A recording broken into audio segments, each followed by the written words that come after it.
Hey, I hope you had a spooky Halloween. I hope you're having a good time in these uncertain times, and I hope everyone's staying safe.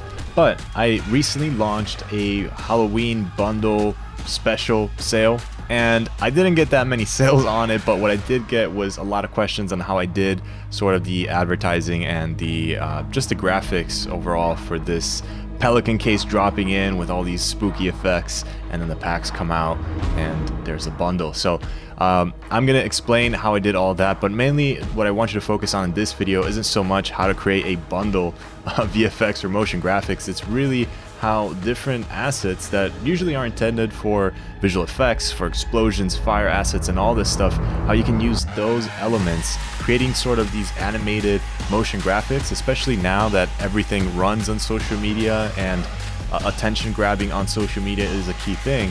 These sort of standout graphics could really make you, well, stand out, and that's very important in today's world. So alright, let's jump into After Effects and let's get started.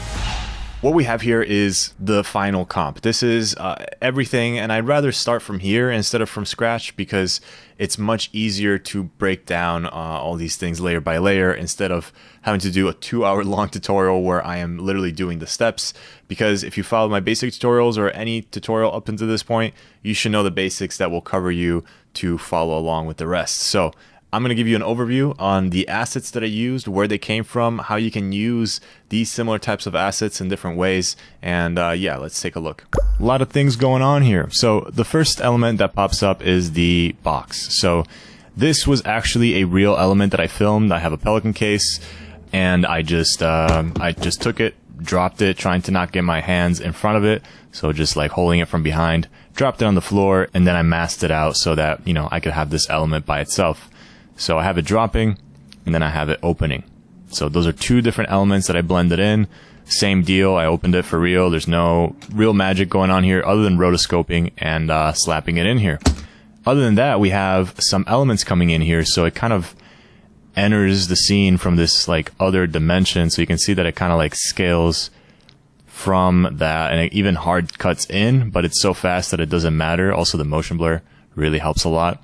But let's take a step by step. So we have our background here.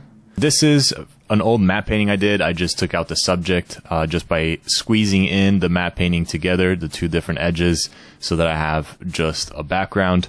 Then we have this sort of portal opening. Let me just double click on the asset. This is the original asset. So these elements, it's really nice because there's already a lot going on in here. There's already some subtle lightning effects, and you know, it just looks kind of ready to go pretty much, although that's never the case when it comes to compositing something like this, especially when it comes to smoke, because in our scene you can tell that it's not as brightly lit as this smoke would appear to be. So if we go back to our comp, you can see that the final look of just this element alone is very, very different. So there's a few things happening, and this is a nice trick that really applies to any VFX. This is just something really quick and dirty that can help you a lot in a lot of compositing scenarios. What I did here is, as you can tell, if I turn this layer off, I just created a duplicate copy of this smoke circle asset, and I just kind of darkened it. If I go to my effects controls panel, you can see here, we have a brightness and contrast effect where everything is turned down. We have another one to bring it down even further, and then we have a tint to kind of not tint it so bluish, but tint it more in the warmer colors of the candles. So that's why we have this color over here. So with a mask and with enough feathering, so if I hit F on my keyboard, you can see that this mask is feathered quite a bit. And this allows us to kind of add shadow to this otherwise bright element. And you can see that the bottom element, which is the original, smoke asset, you can see if I turn that off, you only see what we were just talking about. So if I turn it back on, you can see that I also added a tint effect to that bottom version of it, so that it still stays bright, but it has a little bit of a bluish tint to match sort of this, maybe daylight coming into the scene. So this part of it is still revealing more of this part of the background in terms of lighting and color. So these are the two elements combined, so you can see it's definitely nice to kind of fake in lighting in a very quick and dirty way. Again, this isn't perfect. this is just 2 layers and roughly masked out just to fake light direction and color. But it works enough in this scene, and again, this is just a background element, so it doesn't really matter that much. Other than that, we have a bunch of lightning coming in, and again, these are just literally drag and drop assets where I didn't really do much else. You can see that they're already pretty much ready to go. They even have all this nice kind of surface glow and all these like this light already refracting even without me having to kind of go in and add anything. This was really just drag and drop. I didn't even set it to screen, believe it or not, and it was just good to go. By the way, all these assets are from Production Crate, and I honestly love Production Crate. They're not sponsoring me or anything to say this, but whenever I'm doing visual effects that really need a lot of, packing a lot of punch in a very short amount of time, I think that platform is great because they don't just offer you these like raw assets. They kind of come with a little bit of sweetening, a little bit of compositing already done in them. So they really do become drag and drop visual effects assets, which, especially for motion graphics and testing out different ideas with animation, that's great because I can, play around with ideas, switch things in and out, and not have to waste a ton of time. So shout out to Production Crate, and if you want to check them out, if you want to get stuff from them, I do have an affiliate link with them, so that helps the channel out. But as you can see by this project, it's a genuine good place to look for these type of visual effects assets.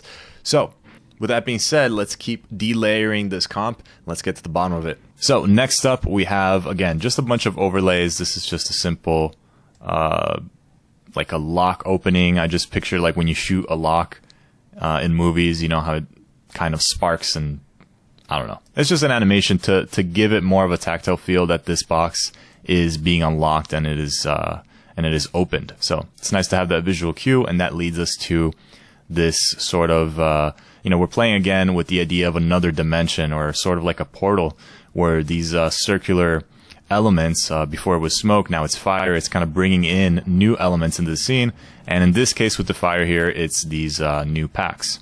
So, okay, now we're into the fire part, which there's a little bit more involvement. It's a little bit more stuff going on. So let's take it step by step. So we have this kind of flame shooting out, which is really nice. I mean, again, these assets by themselves, they're already doing a whole lot. No effects applied. This is, just set to screen, and it's pretty convincing already. Now let's keep adding stuff. So you can see that this is our flame circle. If I double click on that, that's what that asset looks like. Really cool.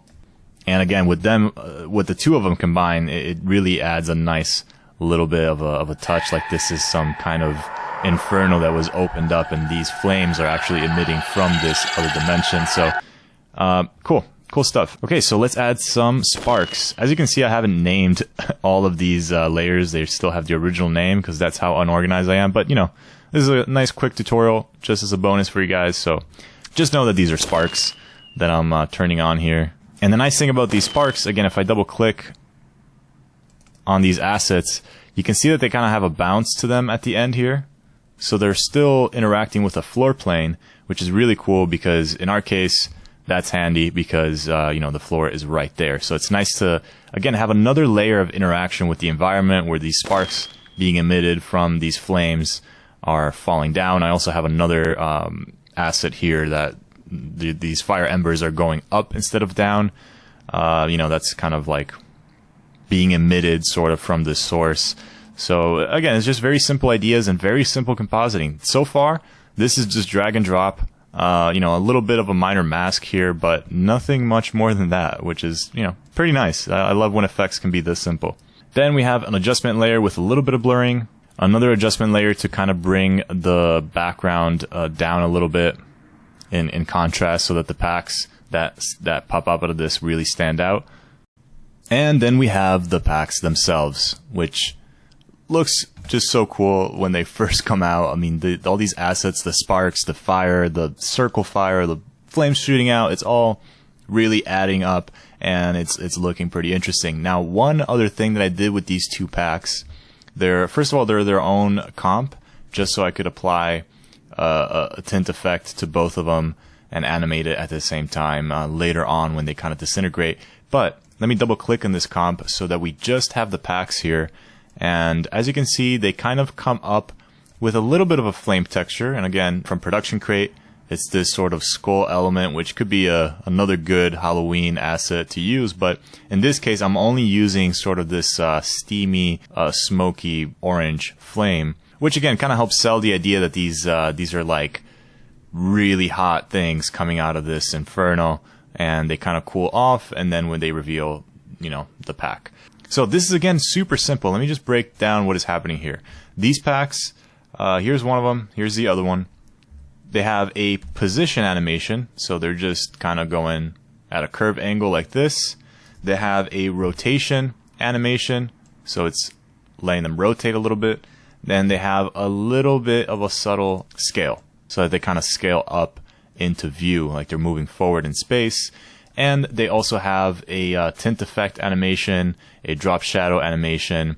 And let me just show you. So the tint, as you can see, it's like kind of fading out. So without the tint effect, you can see that it would be basically normal. Apply it back on, and it's just kind of adding these two, you know, light orange and deep orange to sort of tint the box to make it look like it's, I don't know, it's kind of like imitating like when iron is forged, when it's like super hot, and then it cools off. That's kind of the idea behind this. And again, it's all happening very quickly, but it's just to stick to the theme and what's happening in this scene. So both packs are having that, and also I added a drop shadow effect just so that they could have this sort of outline stick here at the edges, and this kind of helps again integrate them in the scene, since you know, they're being sort of backlit by these flames in theory. So that's where that drop shadow effect comes in. Again, another very simple trick in After Effects, very basic honestly, to just again fake lighting in your scene. All right, let's bring all of our elements back in. So just to recap, Pelican case drops, opens up, flames shoot out, the packs are now in view, and then lastly here, they disintegrate. So that's the final part I want to get to, because I think this is a super cool effect that could be used not just for disintegrating boxes, but also for you know, for human disintegration or in superpowers and all kinds of those effects. By the way, this is yet another asset here in the back. It looks like from Doctor Strange, and it's because it was inspired by Doctor Strange, but it's from Production Crate once again.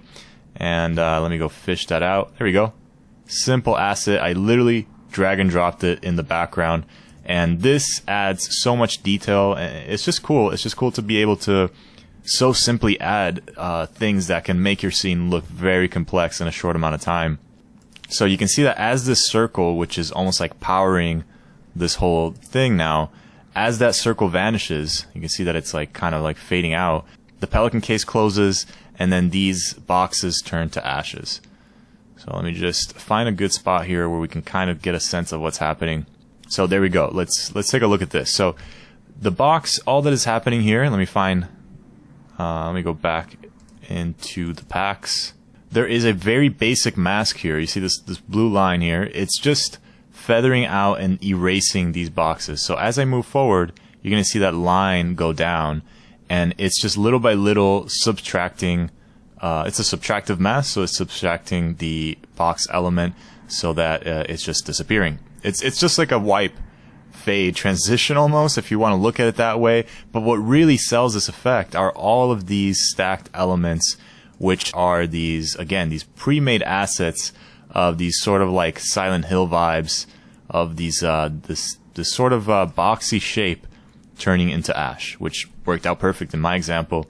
But again, you can apply this and stack it on top of different surfaces, and you can see that as the mask from the packs is progressing down, there's different layers of these ash elements stacked on top of each other, and that is only because they only last a certain amount of time. So I want to keep having ash kind of emit as this box is disappearing, so I just kind of stacked them up and delayed them over time.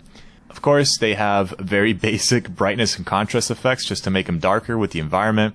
But what I want you to really pay attention here is the bottom line. Moral of the story is you can use very basic effects like brightness and contrast, like the tint effect, like drop shadow. These are literally the basics, and you can use them when stacked with a bunch of convincing assets that kind of, when brought all together, they deliver a motion graphic animation that hopefully stands out And last but not least, to kind of bring everything together and amalgamate things further, I used my own pack. And yes, this is sort of a plug, but also this is actually what I used for this. And it was a great way to bring together these kind of candle elements that were in my matte painting along with the fire elements of the Pelican case itself, and sort of add this added layer of interaction for the glass of the lens of the camera that is supposedly filming this animation happening. So this type of light hit and this type of element from my pack specifically, but just this idea in general, I think it's a great thing to do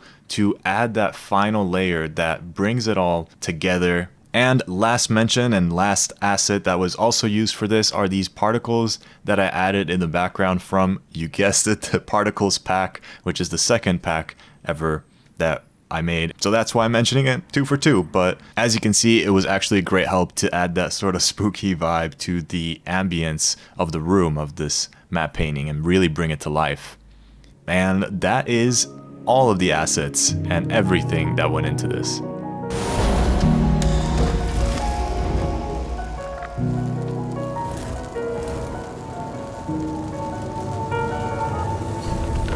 So there we go. As you can see, pretty basic stuff. It's just a lot of the same stuff repeated over and over, which is, I've been saying this for a long time, that's all After Effects is. Once you know how to track something, once you know just the basic arsenal of tools that you have, what every effect does, you know, little by little with practice, you start to notice that it's just an iteration of the same steps over and over, used in different ways for different projects and different types of VFX animations or whatever. So if this video seemed like a lot, I highly encourage you to check out my other tutorials, because as I said, once you kick into gear with After Effects, the limits of what you can do are just exceptionally high. So it's very exciting stuff. And if you are interested in getting After Effects, of course, I have a link for that in the description as well. I also made a video on Adobe Max, and if you guys are not familiar with what that is, it's a huge conference that Adobe holds, and they've announced some new features that are... I'll just let you check out the video for the rundown of what's most exciting for filmmakers and VFX artists, so you'll find that in the info cards. Is it this way, that way? But yeah, with that being said, I hope I gave some insight on how I made this animation. I will probably do other animations in this style with these same techniques for future packs coming up, future bundles and products, and different kind of promotion on my Instagram. I love doing these little animations. Follow me there, by the way, if you haven't yet, at Kriscoart, because you'll see all these things happening more in real time rather than on the channel, where I try to, like, you know, cut things up and give you info and breakdowns and such the likes. Oh, also, I am gonna extend the bundle sale, just because the amount of sales that I got from the bundle was pretty sad. Just because I didn't want to run ads on this, it was just something impromptu that we just did. And I didn't even mention it at all on this channel, which, you know, I feel always weird about promoting my own products, even though I'm really proud of them. And even though, I mean, I've put a lot of time into them, I use them for all my projects. This is genuine. This isn't like a sales pitch. I really find them valuable. But I always do feel weird pushing them on my channel, even though I think that you would find a lot of really good use out of them. If you missed it and you're angry that you missed it because you want to get both packs because you love them so much, well, I'm going to extend the bundle. I took it down because it was supposed to be only for Halloween, but I'm going to extend it for you guys, just for everyone that's watching this video. I'm going to put that secret link that is no longer active publicly, but for you guys it will be. So if you still want to take advantage of the bundle and you want to get both products at a cheaper price, link is in the description. And to sweeten the deal, I'm also going to give you a discount on top of that. So there we go. Just sending some love back in case you missed that sale special. And I do hope, aside from this, that you did find some value into breaking things down in this sort of way. Let me know if you want more videos like this. And that's it. I hope you have a good one. Thank you for checking out this video. And if you're interested in more tutorials, filmmaking videos, breakdowns, all that sort of stuff, definitely consider subscribing. Thank you so much for watching. My name is Chris for Kriscoart, and I'll see you in the next episode.